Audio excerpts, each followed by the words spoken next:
Hey guys, Brianna Cap here, strength and conditioning coach and certified personal trainer. I am coming to you today to give you some upper body exercises that you can do if you have a lower body injury, that your doctor has allowed you to do some upper body strength training.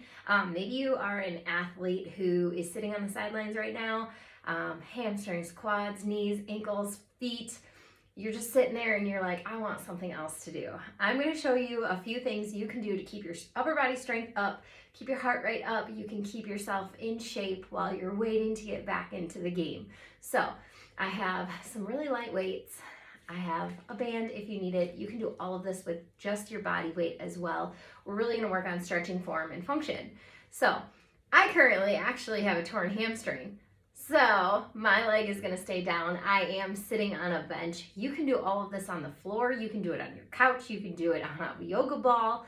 As long as you're sitting and taking pressure off of those lower body extremities. Now, as always, make sure you consult with your doctor before you start anything. I'm not here to prescribe. I'm not here to tell you what is okay and what is not because I don't know your personal situation. However, your doctor does. So if they give you the okay to do some upper body work, let's get after it.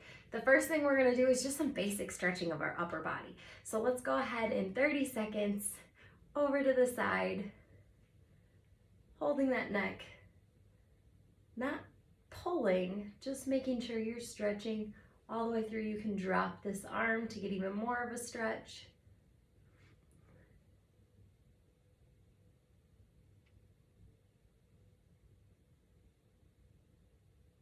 And switch sides.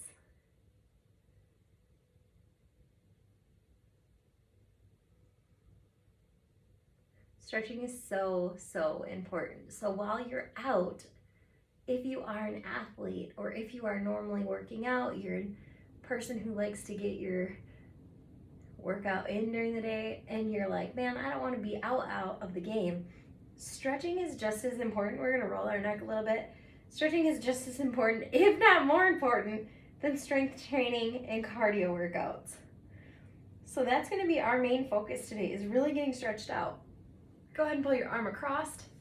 Your arm should be straight. You should feel this behind your shoulder all the way through. You wanna hold each stretch for a minimum of 30 seconds.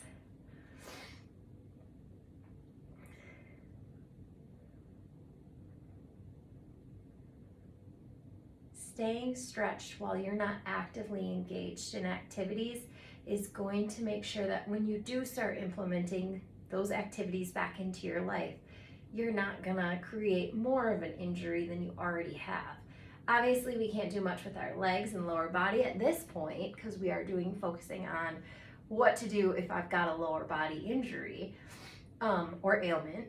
This is for people who maybe just have some sore ankles, some sore knees, some sore hips, and you're like, man, I still want to keep going, but my lower body needs a rest. That's what we're focusing on. It's just keeping our upper body and our core limber for when we start again.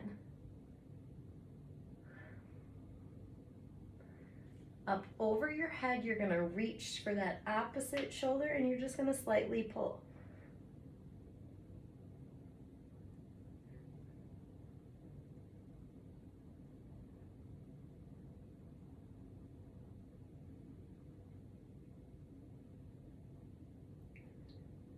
You can turn on some music. You can have some fun with it. Switch sides.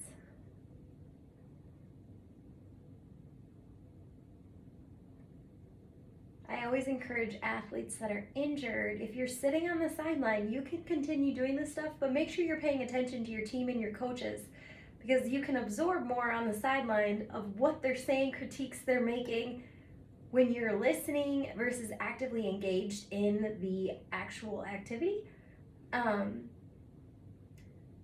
Example, my daughter had a sports injury as well, and I made her sit on the sideline and listen to her coach once roll our shoulders while I'm telling you this.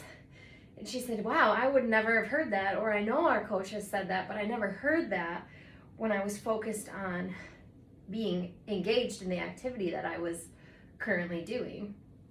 So now I can take that and apply it when I get back in. So If you are an athlete and you're sitting on the sidelines doing these upper body workouts, or there's going to be a lower body workout video as well, listen to those coaches and listen to your teammates talk from a different perspective. Just because you're injured doesn't mean you're out of the game completely. It's a mindset shift. All right, reach forward, reach forward. And now I don't normally let people hunch their back, but this is one where I really want you to try to get that curvature of your spine and really push, push, push. Show you as best as I can. And up to the sky.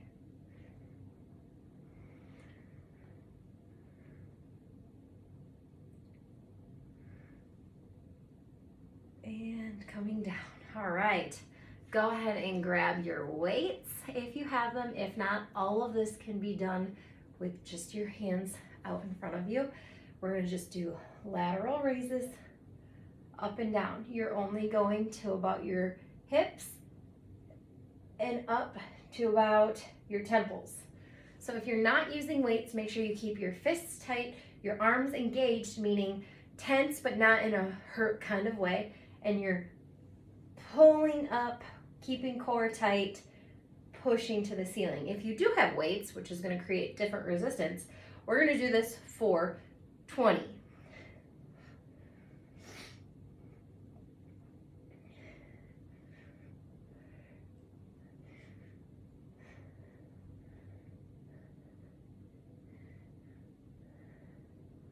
Halfway.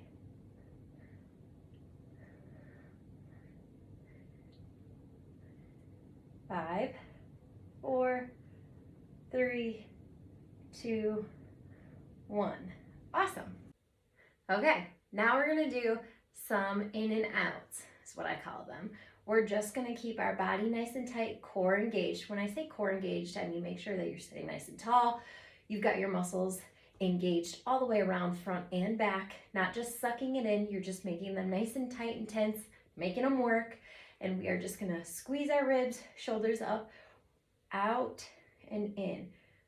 Now, if you don't have weights or you have light weights, this is a great way to stretch indirectly your shoulders and your pecs. Now, if you have heavier weights, you're gonna feel that resistance when you get to rep 15 and 20. You'll really notice it.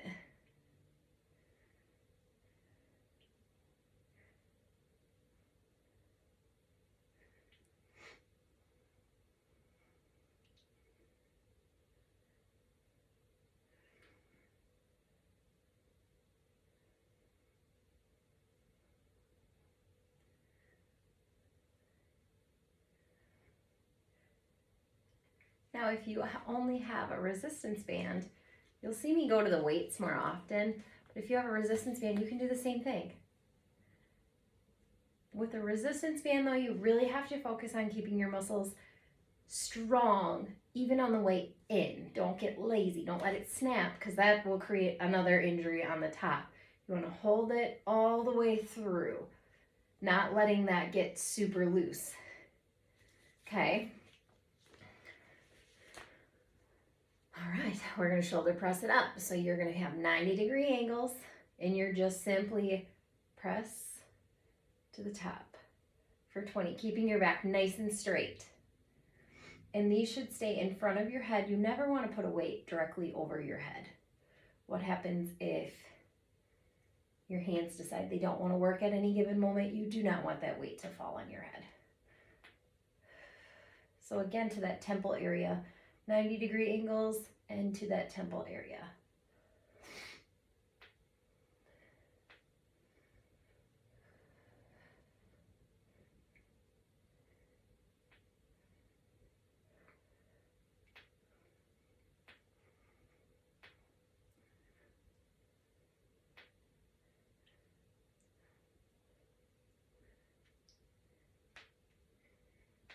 Awesome. Now we're going to do some compound curls.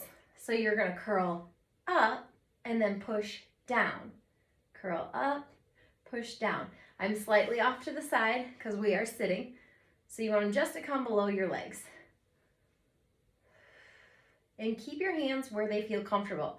It's not comfortable to have our hands like this. It's comfortable to have your hands at a little bit of an angle when you're doing this.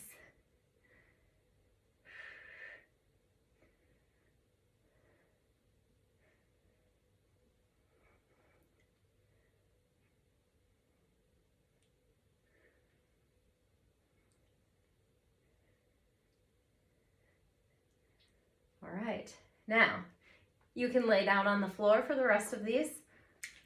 Okay, so now that we have sat down on our bench or on the floor, if it is more stable, please be on the floor. We're gonna do some upper body laying exercises.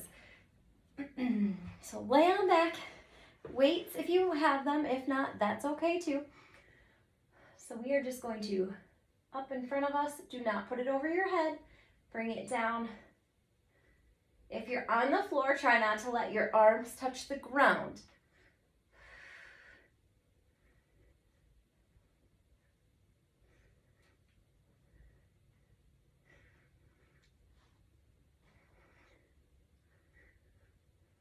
Halfway.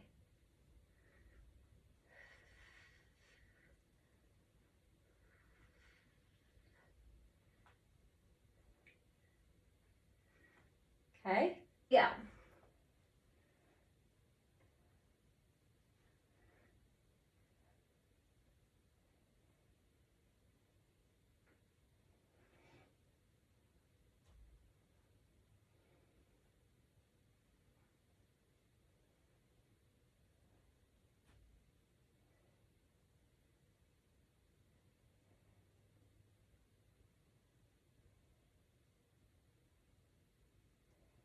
Awesome.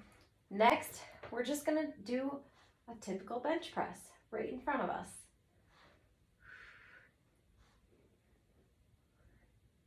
A little bit different than the shoulder press because this is above your pec muscles, above your collarbone.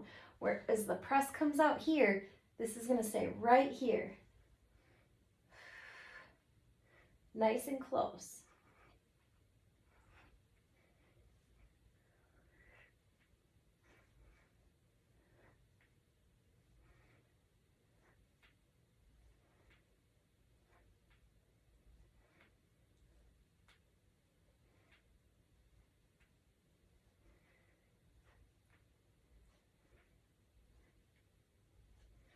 Good job. Okay, so now we're gonna do laying around the world. You're gonna start down here, palms facing the ground. We're coming up and back down.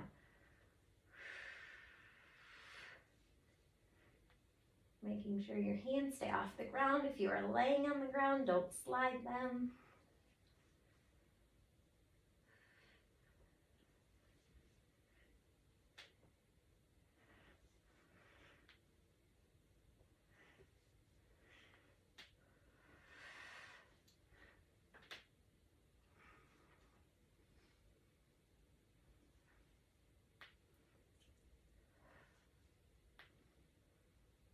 Make sure you're breathing.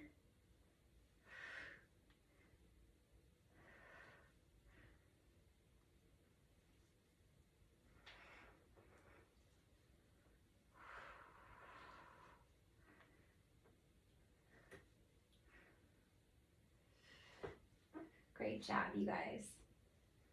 Okay. All right, now we're gonna do a couple of wrist strengthening exercises. So we're just going to, you can hold your forearm up and down with just a 2-pound weight. If you don't have weight, that's fine. Just going up and down, even without weight, up and down. Okay, do that for 20 each wrist.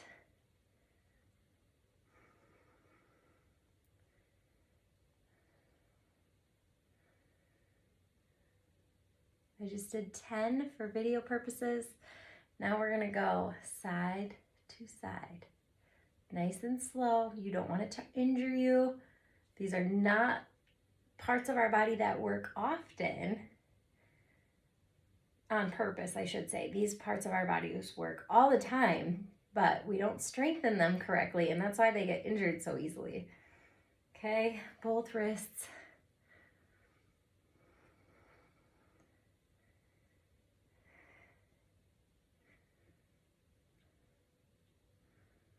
Okay, and then you can do I call it the pepper shaker, because when you do a pepper shaker, you do this thing, but you're just rolling.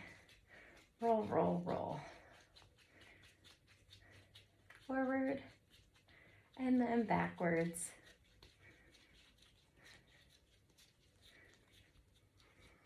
This will work your whole arm. This is a great one. If you're just bored, grab a 2-pound weight and do this.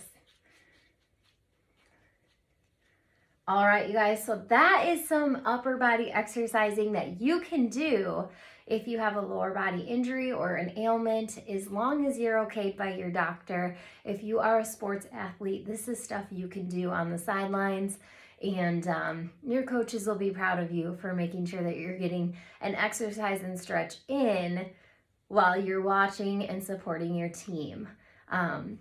You can also do just regular wrist stretches, pulling back, pushing down to the side with both hands, holding for 30 seconds, because stretches we always hold for 30. Exercises you can do 20 reps each. But I hope this helps. Feel free to reach out if you have any questions, and I hope you get strong, and if you are nursing an injury, it heals fast for you.